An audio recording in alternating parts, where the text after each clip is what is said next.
that there is no time pressure on this ceasefire extension, that the 3 to 5 day window that has been reported is, quote, not true, says he's not in a rush and that he wants the best deal. He added that the U.S. military blockade, quote, scares the Iranians more than the bombing, and also said that he personally asked Iran not to execute 8 women who were scheduled for hanging, and they were charged with protesting in January. 2 of these women are 16 years old, according to the reports on them. He shared this image on social media yesterday. He says that Iran listened to that request, and he called that a good sign and a good move on their part.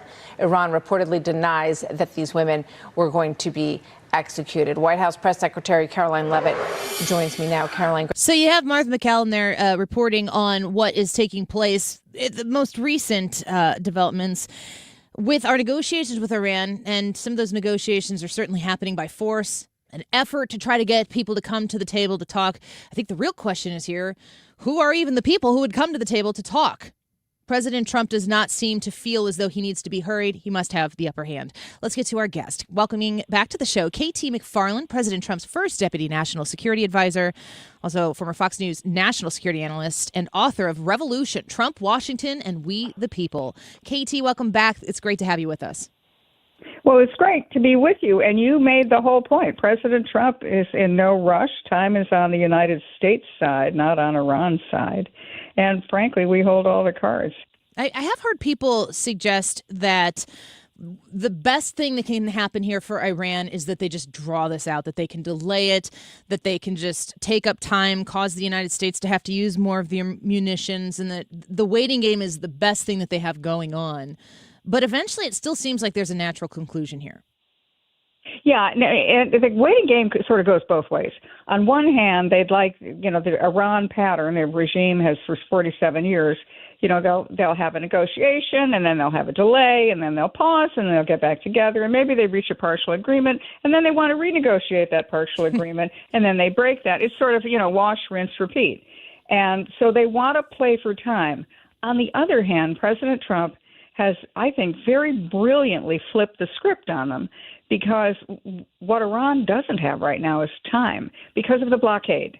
So what does the blockade do? It prevents Iran from having any imported goods into its economy. No ships are coming in with consumer goods or any of the imports Iran needs for its manufacturing base. And also Iran's not able to sell anything. So it's not able to sell its oil. So that's probably $500 million a day of lost revenue one way or the other. That adds up pretty quickly.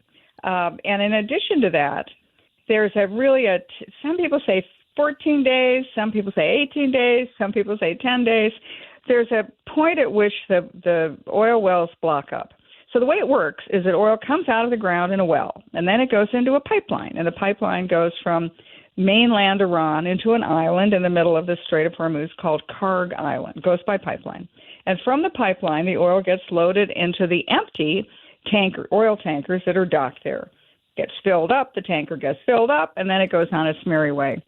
But because of the blockade, that's not happening. The empty tankers are not getting into Iran, and those that have already been filled are not getting out. So it starts backing up. You can't just flip off the faucet. The pipeline keeps putting the oil out, and even if they try to turn off the pipeline or try to shut down the wells, that'll cause enormous damage to the wells. And so after about, let's say, 2 weeks, the wells are probably destroyed for a good decade. Man, KT McFarland speaking with us right now. When I think about the pressure that would be put on an American government if the roles were reversed here, that the political fallout of being in Iran's position right now would be unsustainable. But that's not the case for Iran. They don't have a democracy. There's not going to be an election in a couple of years where they change there might be a change of government, and maybe there will be an election now because of Donald Trump. But to what extent do the people, whomever they happen to be, that are in charge and making decisions in Iran right now, I mean, if they ruin the whole country, do they even care? It doesn't seem as though that they're prioritizing the unpopular nature of their policies based on what the Iranian people are actually asking for. Well, you said in your opening, well, who are we negotiating with? That's really the big question. We don't know. I mean, because of all the assassinations and the killings of the top tier leadership in the military, the clerical, the political, and the intelligence services, the top tier is gone. The only top tier people remaining are the foreign minister and the speaker of the parliament. Now, they're both at the negotiations, or they were at the negotiations last week.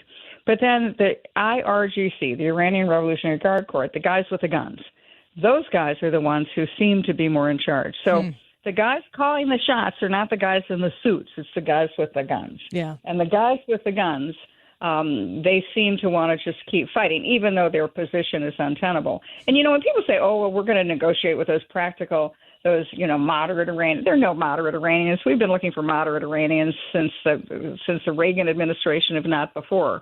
There's crazy and there's crazier. Katie McFarland speaking with us right now. I do want to lean into that a little bit. You mentioned that, we've wiped out all of that top leadership to the point where there is a disarray right now. Is there any sort of, and we're not totally in the post-game strategy yet, but you obviously can't undo that. Was that the right thing to do to make it so that it was so discombobulated with leadership, to take everyone out? Should we have left somebody who could negotiate? I don't know if there was a better way to do it, or is this the way it had to go? Well, actually, Pakistan had asked us, don't kill everybody. So they asked us to not, or Israel was doing most of that targeted assassinations, don't kill the foreign minister. We need him to be able to negotiate. Although the top tier of the Revolutionary Guard have been killed. You could make the argument that, well, we should have people more in charge who know what they're doing, who are negotiating. Not necessarily, because the whole point of Iran is that they're used to playing this wash, rinse, repeat game. And because of the way the targeted attacks have come in Iran, first it was to wipe out the military, to the command and control centers, the drones, the missiles, the senior leadership, their ability to talk to each other. And then next it was to destroy the defense industrial base. So they can't build any more drones. They can't build any more missiles. But the confusion in the senior leadership of Iran is, who are they talking? Are they talking to each other? They're terrified to use cell phones, right? Because we've seen how Israel can track the cell phones. They're nervous about getting 2 or 3 guys in a room to make any decisions, because we've seen that when that happens, a missile goes into the center of that room, and that's how they are all eliminated. So it's not clear how they're talking to each other, and they've got to also have an enormous amount of doubt. If you're a leader in Iran, you're saying, well, my boss just got killed, the guy next to me got killed. I wonder who I can trust. I know that some of the people around here are on Mossad's payroll. So I think it makes their decision-making, it scrambles it, and I think that's a good thing. It makes it complicated in the sense that they'll try to play good cop, bad cop, or maybe they'll say, well, we can't enforce this, we can't enforce that. But at a certain point, if they're not going to go to the negotiating table in good faith, I think President Trump is going to have to resume military options. Katie McFarland speaking with us right now. I'm curious about how we finish the job, how much of the job is left to finish. You're talking about the potential for our commander-in-chief to resume the bombings. His bridge and power plant day line is something we hear regularly. And that the initial part of this, Monday, when everybody came back after a weekend of bombs launched into Iran with great effect, President Trump was very adamant about, this will be quick. We're way ahead of schedule, 4 to 6 weeks.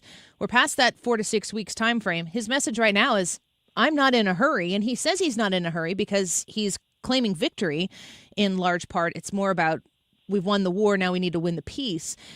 How long does this go for us folks out here who don't understand the war games of it, and we just want to see peace? Normalcy resume. What's at stake here is, if you may not have liked the way President Trump, or one person may not like the way President Trump has done this, or may not have thought it was a legitimate thing to do. But we are where we are right now. And if the president were to say, okay, let's cut some kind of a deal, you can keep your nuclear weapons, you can control the Strait of Hormuz, that's fine, we just want to have this be done, then you've let Iran really blackmail the world. And they've shown that by closing down the Strait of Hormuz, airplanes aren't going to fly anymore. The economies are all going to crumble all around the world. And they're willing to do that so that they can have nuclear weapons. Now, can you imagine if they actually had nuclear weapons, how they would use that to blackmail the world? I think the president just needs to keep going, and I think the next 3 weeks are going to be white knuckle, hang on to your seat. This is not for the faint of heart, but I do think that the blockade is working, and that the Chinese particularly are telling Iran, cut a deal now, because China doesn't care about Iran's nuclear weapons. They care about Iran's oil, and China's Iran's biggest customer. Well, KT McFarland, last question before we let you go. I know that the president has had resolve that the main point here, as you point, can you imagine if Iran had a nuclear weapon? Do you feel confident that what we've done so far is enough to eliminate their ability to do that? Or is there still more that is going to need to be done to make sure that the ultimate point of this whole thing is achieved? I think there's more to be done in the sense of it verifying that we've actually destroyed things.